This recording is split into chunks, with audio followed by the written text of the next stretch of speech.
வணக்கம் மக்களே, மீண்டும் ஒரு பதிவு. இந்த நாள் இனி நாளாக அமைய வாழ்த்துக்கள். அதாவது பார்த்தீங்கன்னா, கொஞ்சம் குழப்பங்களை ஏற்படுத்துகிற மாதிரி ஒரு சில நிகழ்வுகள் நடந்துக்கிட்டு இருக்கு. அப்புறம் வினோத் அஃபிஷியல் சேனலில் ஒரு பிரதரை பற்றி ஒரு வீடியோ போட்டிருந்தேன். அவரை பற்றி நம்ம ஏற்கனவே ஒரு ஃபஸ்ட் வீடியோ போட்டிருந்தப்போ ஒரு வீடியோ போட்டிருந்தோம். நான் அந்த பற்றி நல்லா தான் பேசியிருந்தார், எனக்கு ஒன்றும் பிரச்சனை இல்லை. ஆனால் யாரெல்லாம் இவங்களுக்கு ஓட்டு போடுவீங்க அந்த மாதிரிலாம் இது கேட்டு அப்புறம் கடைசியில் வந்துட்டு அந்த பிரதர் பேசியிருந்தாருன்னா, இந்த மாதிரி இந்த கேஸு மாதிரி நடந்துகிட்டு இருக்கு. இந்த கேஸில் வந்துட்டு இந்த மாதிரி கேஸ்லாம் எப்போ தான் முடிஞ்சுக்கு எப்போ தான் காசு வாங்கி கொடுத்துருக்கீங்க, அதுக்கு என்ன ஆதரவு இருந்தால் காட்டுங்களாம் பார்ப்போம் அப்படின்ற மாதிரி கேட்டார். வாஸ்தவமான கேள்வி தான், ஏன்னா நானும் எதுவும் பார்த்ததில்ல அந்த மாதிரி. அப்படி வந்து கூட ரொம்ப கம்மியான இது தான் வந்திருக்கும், ஓகேவா? ரொம்ப கம்மியானது தான் வந்திருக்கும். சரி, ஓகே, அது உங்களோட விருப்பம். நீங்கள் அங்கே போயிட்டு ஓட்டு போடுறது, எத்தனை பேர் ஓட்டு போடுவீங்க போட மாட்டீங்கன்றத சொல்கிறேங்க. ஆனால் என்னை பொறுத்த வரைக்கும் வாய்ப்பில்லை, ராஜா தான், அதை பார்த்துக்கலாம், ஓகேவா? நான் இதெல்லாம் பிரச்சனை ஒன்றும் பெருசாக நோட்டாக்கு தான் எனக்கு நோட்டா ரொம்ப பிடிச்சிருக்கு. அதனால் நான் அதுக்கு தான் ட்ரை பண்ண போகிறேன். மிச்ச காவல்லாம் அப்புறம் பார்த்துக்கலாம். ரெண்டாவதா எம்டியோட ரிலாக்ஸேஷன். இது வந்துட்டு இப்போ வாங்கினாங்க இல்லையா, இதில் என்ன நடந்திருக்கு, அந்த ஆர்டர் என்ன வந்திருக்கு அப்படின்றது கிளியர் ஆகிடுச்சு. என்னென்னு பார்த்தீங்கன்னா, லாஸ்ட்டாக வந்துட்டு அதில் வந்து மொத்தம் 5 பேரா கொடுத்துருக்காங்க. அந்த 5 பேராவில் வந்துட்டு ஃபஸ்ட்டு பேரா அதெல்லாம் வந்துட்டு ரொம்ப சிம்பிள். இந்த கம்பெனி மேலே கேஸ் போட்டிருக்காங்க, இந்த டேட்டில் இந்த வழக்கில் கேஸ் போட்டிருக்காங்க, இவங்க மூலிமா கேஸு கோயம்புத்தூரில் பதியப்பட்டுச்சு. அதுக்கப்புறம் அது புலனாய்வுத்துறைக்கு போச்சு, புலனாய்வுத்துறை இஓடபிள்யூக்கு போச்சு. அப்புறம் அது முடிஞ்சுதா. அப்புறம் இஓடபிள்யூவிலேருந்து சென்னைக்கு மாறினது வந்து 2வது பேரா. அதை வந்துட்டு திரும்ப ஃபஸ்ட்லேருந்து எல்லாத்தையும் சொல்லி அதுக்கப்புறம் 2வது பேரா போட்டாங்க. 3வது பேரில் வந்து பார்த்தீங்கன்னா, 2வது பேரில் சொல்லும் போதே வந்துட்டு இவங்க அதுக்கப்புறம் ஜெயிலில் போயிருந்தாங்க. அதுக்கப்புறம் வந்துட்டு வெளியே வந்து பெயில் வாங்கிட்டு வந்தாங்க. பெயிலில் வந்ததுக்கப்புறம் வந்துட்டு இந்த மாதத்துக்கு ஒரு வாட்டி டெய்லி வந்துட்டு காலையில் சைன் பண்ணிட்டு இருந்தாங்க. அப்புறம் அது வந்துட்டு ரொம்ப கஷ்டமாக இருக்கிறதுனால திங்கக்கிழமை மட்டும் சைன் பண்ணுற மாதிரி ஆர்டர் வேணும்னு கேட்டிருந்தாங்க. அது வந்து 3வது பேரா. 4வது பேரில் வந்துட்டு பார்த்தீங்கன்னா சைன் பண்ணுறதுக்கு அப்ரூவ் கொடுத்தாச்சு. திங்கக்கிழமை வரைக்கும், திங்கக்கிழமை வாரம் திங்கக்கிழமை சைன் பண்ணுற மாதிரி நம்ம அப்ரூவ் கொடுத்துருந்தோம். அதுக்கும் வந்துட்டு இவங்களுக்கு இன்னும் கஷ்டமாக இருக்குன்னு சொல்லிட்டு இப்போ வந்துட்டு 15 நாளைக்கு ஒரு வாட்டி, அப்படின்னா 1ஆம் தேதியும் 15ஆம் தேதியும் சைன் பண்ணுற மாதிரி இப்போ கேட்டிருக்காங்க. அதுவும் வழங்கப்பட்டது அப்படின்னு வந்து சொல்லியிருக்காங்க, ஓகே? ஏன்னா இன்னும் 18 வாரங்கள் அந்த திங்கக்கிழமை மட்டும் சைன் பண்ணது, 18 வாரம் திங்கக்கிழமை மட்டும் சைன் பண்ணியிருக்காங்க, இதை மென்ஷன் பண்ணியிருக்காங்க. அப்புறம் சோஃபார் அந்த நியூ கம்ப்ளைண்ட்ஸ் அப்படின்னு சொல்லிட்டு மென்ஷன் பண்ணி 43 கம்ப்ளைண்ட் சொல்லியிருக்காங்க. முதல்ல 36 இப்போ 43க்கு போயிருக்கு கம்ப்ளைண்ட் வேல்யூ, அவ்வளவுதான், ஓகேவா? கம்ப்ளைண்டோட வேல்யூ இப்போ 43. அத்தனை கம்ப்ளைண்ட்ஸ் தான் இருக்கு. எத்தனை இல்லை? 2.5 லட்சத்தில், ஓகே? ஸோ இப்போ அடுத்து கம்மிங் டு த பாயிண்ட் வரேன், இருங்க. மொத்தமே இன்னும் 50 லட்சத்துக்கு டச் பண்ணல. அதுக்கே இன்னும் ஒரு சில ஆயிரங்கள் தேவைப்படுது. ஒரு 1000 தேவைப்படுது வச்சுக்கிங்க, இன்னொரு 1000 ரூபாய் கிட்ட தேவைப்படுது. யாருன்னா ஒரு சில்வர் மெம்பராக இருந்தீங்கன்னா போய் கம்ப்ளைண்ட்டை கொடுங்க. எனக்கு தெரிஞ்சு நீங்களாம் எடுத்துகிட்டு இருப்பீங்க. ஸோ நீங்கள் போய் கம்ப்ளைண்ட் கொடுங்க. அப்போ வந்து அந்த 1000 கம்ப்ளீட் ஆயிடுச்சுன்னா கரெக்டாக இருக்கும். ஆனால் அதுக்கு நீங்கள் 1000 ரூபாய் நடக்க வேண்டியிருக்கும். அதையும் மைண்டில் வச்சுக்கோங்க. சில்வர் மெம்பருக்கு சொல்கிறோம்ப்பா, க்ரௌனை பற்றிலாம் ஐ டோன்ட் கேர். ஏன்னா அவங்களுக்கு எப்படி இருந்தாலும் வந்துட்டு எவ்வளோ வரும், க்ரௌன் கம்ப்ளைண்ட் கொடுத்த அந்த க்ரௌன் மெம்பர்ஸ்க்கு எவ்வளோ தருவாங்க அப்படின்றத ஒரு ரிட்டையரான புலனாய்வுத்துறையோட அதிகாரி ஒருத்தர் தெளிவாக ஆடியோ போட்டிருக்கார். எங்க இப்போ வரம்பர் பாயிண்ட்டுக்கு, நம்ம நண்பர் நம்ம ஐயா அவர் வந்து சாதாரண ஆள் கிடையாது, ஓகேவா? ரிட்டையரான புலனாய்வுத்துறை அதிகாரி. அவர் ஒரு கம்பெனி வச்சிருக்காரு. நம்ம இப்போ அந்த கம்பெனியை பற்றி பேச போகிறது இல்லை, அதுவும் பேஸ் ஆஃப் இந்த கம்பெனி மாதிரி தான். பட் ஆனால் அது வேற மாதிரி கம்பெனி, நம்ம அதை பற்றி பேச போகிறது இல்லை. அவர் 480 கோடி ரூபாய்க்கான சொத்து சம்பாதிச்சிருக்கேன் அப்படின்னு சொல்லிட்டு போல்டாக சொல்கிறாரு. அவரால் கம்ப்ளைண்ட் கொடுத்தீங்க அப்படின்னா 3 மாசத்துல, அதாவது 3 மாசத்துக்குள்ள உங்களுக்கு கண்டிப்பாக 60-80% தான் வாங்கி தர முடியும்னு சொல்லிட்டார். அதுவும் ஏன்னா இவ்வளோ பெரிய பவரோடு இருக்க ஒரு ஆளால் வந்து வெறும் 60-80% அமௌண்ட் மட்டும்தான் ஒரு ரிட்டர்ன் உங்கள் கைக்கு வரும் அப்படின்றத அவர் தெளிவாக சொல்லியிருக்காரு. கம்ப்ளைண்ட் கொடுத்தா எவ்வளோ அமௌண்ட் உங்கள் கைக்கு வரும், இந்த கொஸ்டின் உங்களுக்கு இருந்தது இல்லை, அதுக்கான பதில் 60-80% அமௌண்ட் மட்டும்தான் உங்கள் கைக்கு வரும். இந்த பதிலில் ஒரு கிளாரிட்டி இருக்கு. என்ன கேட்டால் இது வாஸ்தவமான பேச்சு. முழு அமௌண்ட்டும் வரும், முழு அமௌண்ட்டும் உருட்டுறாங்கல்ல, அதெல்லாம் போய் மொத்தத்தையும் வாங்கி தருவோம், நீங்கள் எவ்வளோ கட்டிங்க அந்த அமௌண்ட் அப்படியே வரும், அதெல்லாம் போய் இவர் சொன்னார் பாருங்க, அது உண்மை. என்னை பொறுத்த வரைக்கும் கம்ப்ளைண்ட் கொடுத்தா முழுவதுக்கு வாய்ப்பே இல்லைன்னு எல்லாருக்குமே தெரியும். இருந்தாலும் இவர் கரெக்டா சொன்னார் அந்த விஷயத்த. இது எங்க சொல்லிட்டு இருக்காரு, 200 பேருக்கு மேல மைவி3 மெம்பர்ஸ் இருக்கக்கூடிய ஒரு குரூப்ல வந்துட்டு மைவி3 மெம்பரே இல்லாத இவர் தான் ஸ்டார்ட் பண்ணியிருக்காருன்னு நினைக்கிறேன் அநேகமா. என்ன அங்க மெம்பர்ஸ் இருக்கவங்க எங்களுக்கு நம்பிக்கை இருக்குன்னு சொன்னா, உங்களுக்கு நம்பிக்கை இருக்குன்னா உங்க மேல கேஸை போட்டுருவேன், நீங்க கம்பெனிக்கு சப்போர்ட் பண்ற அத்தாரிட்டின்னு சொல்லிட்டு இது மெம்பர்ன்னு சொல்லிட்டு நீங்களும் அப்ளைனர் தான் சொல்லிட்டு உங்ககிட்ட இருந்து காசு வாங்கி தர வைக்க முடியும் என்னால, அப்படி இப்படின்னு சொல்லிட்டு இவர் அங்க த்ரெட்டனிங் பண்ணிட்டு இருக்காரு. எஸ், பாவம் அப்பாவி மக்கள் அந்த குரூப்ல போய் மாட்டிக்கிட்டீங்க. என்ன அந்த குரூப்ல கொஞ்சம் நல்லவங்களும் இருக்கீங்க, ஆனால் அதெல்லாம் எனக்கு அனுப்பிட்டு இருக்கீங்க. நண்பரே, அதாவது நீங்க பண்றது எல்லாமே யாருக்கும் தெரியாதுன்னு நினைக்காதீங்க, எல்லாரும் பார்த்துக்கிட்டு இருக்காங்க. நீங்க பேசுற அந்த ஆடியோஸ் எங்கெங்க யார் யாருக்கு போகணுமோ அதெல்லாம் நானே அனுப்பிக்கிட்டு இருக்கேன். ஓகே, நீங்க அப்ளைனர் தான் சொல்லிட்டு என்ன நிரூபிக்க முடிஞ்சு, நான் தான் சொல்லிட்டேனே நான் வந்துட்டு இதுல இருந்து இவ்வளவு அமௌண்ட் இருக்கேன் எடுத்திருக்கேன்னு சொல்லியிருக்கேன்.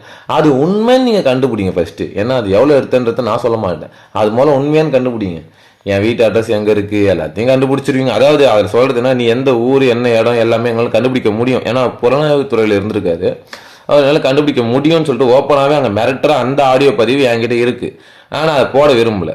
ஓகே, ஏன்னா அவங்க டார்கெட் பண்ணி அங்கே மெம்பர்ஸை வலுக்கட்டாயமா பேச வைக்கிறாங்க. ஒரு சாம்பிள் ஆடியோ கூட போடலான்னு தான் நினைச்சேன். சரி, இருந்தாலும் பரவாயில்ல, நம்ம வந்துட்டு இந்த வாட்டி சொல்லிடுவோம், இன்ஃபார்ம் பண்ணுவோம்.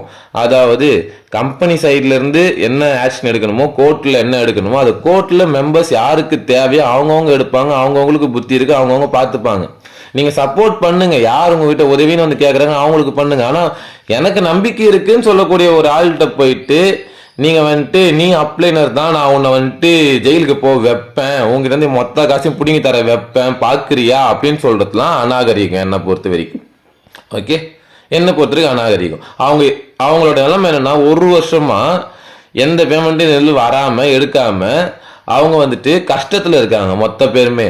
ஓகே, அப்படி இருந்தும் நம்பிக்கையோட இருக்காங்க. ஏன் நீங்க இவ்வளோ தூரம் சொல்றீ, இந்த கம்ப்ளைண்ட் கொடுங்க வாங்கன்னு சொல்லி இவ்வளோ சொல்லி 10,000 கம்ப்ளைண்ட் வரும், 30,000 கம்ப்ளைண்ட் வரும், 40,000 கம்ப்ளைண்ட் வரும்ட்டு விதண்டாவாதம் பேசி 200 கம்ப்ளைண்ட் வந்துச்சு. முந்தானத்து கூட பேசி அதுக்கு முன்னாள் கூட 200 கம்ப்ளைண்ட் வரும்னு பேசி வந்துருச்சுன்னு சொல்லிட்டு பிரெயின் வாஷ் பண்ணி ஒருத்தன் யூடியூப்ல மொத்தமா வீடியோவே போட்டான். நாங்க 36 பேர் வந்து இப்போ யூடபிள்யூ ஆபீஸ்ல இருக்கோம், கோயம்புத்தூர் ஆபீஸ்ல, இன்னும் கொஞ்ச நாள் கம்ப்ளைண்ட் கொடுத்துருவோம்னு சொல்லிட்டு அப்படி சொல்லி அது 4 நாளைக்கு முன்னாடி நடந்தது. அவ்வளோ தூரம் கோல்மால் பண்ணி ஃபோக்கஸ் பண்ணி எதுக்கு பண்றீங்கன்றது தான் இப்போ பிரச்சனையே. தானா விட்டுருந்தா இன்னத்துக்கு வந்துட்டு இருக்கோம். என்ன கேட்டா நீங்க எதுவுமே பேசாம நீங்க பண்ணு ஃப்ரீயா விட்டுருந்தீங்கன்னு வச்சுக்கோங்க, இந்த டயத்துக்கு வந்துட்டு இருக்கும். ஏன்னா மக்கள் தானா வந்துட்டு ஒரு பக்கம் நம்பிக்கை இழந்துகிட்டே இருந்திருப்பாங்க, ஆட்டோமேட்டிக்கா கம்ப்ளைண்ட் வந்துட்டு இருக்கும். நீங்க பேசி பேசி பேசி பேசி ஏதோ ஒன்னில இருக்குடா, ஏதோ ஒன்னில இருக்கு, அதுக்காகவே நம்பணும். இவங்களை யாரும் எதிர்க்கிறாங்க, தேவையில்லாம எதிர்க்கிறாங்க, அது மட்டும் நல்லா தெரியுது மக்களுக்கு. அது புரிஞ்சிடுச்சு. ஒரு பிரச்சனை ஒன்று இருக்கு, அதாவது ஒரு பெரிய தீவுன்னு வச்சுக்கோங்க. இந்த தீவுல வந்துட்டு நீங்க வந்துட்டு ஒரு கரெக்டான இலக்கை நோக்கி நீங்க போகணும். அந்த இலக்குக்கு போகும்போது வந்துட்டு நிறைய பொறிகள் வந்து அங்க வச்சிருக்காங்க, அதாவது டிராப்ஸ் வச்சிருக்காங்க. அந்த டிராப்ஸ் எல்லாம் தாண்டி உங்களை தடுக்கிறதுக்கு யாரோ ஒருத்தர் வராம பாருங்க. ஏன் வரான் அவன், அதை யோசிங்க மக்களே. இப்போ உங்களுக்காக நான் சொல்றேன் ஐயா, ஏன் நீங்க வரீங்க அப்படின்னா அந்த வழியா போனாதான் புதையல் எடுக்க முடியும். கரெக்டா டிராப்ஸ்ல போய் மாட்டி தப்பிச்சு வருது அதெல்லாம் வேற.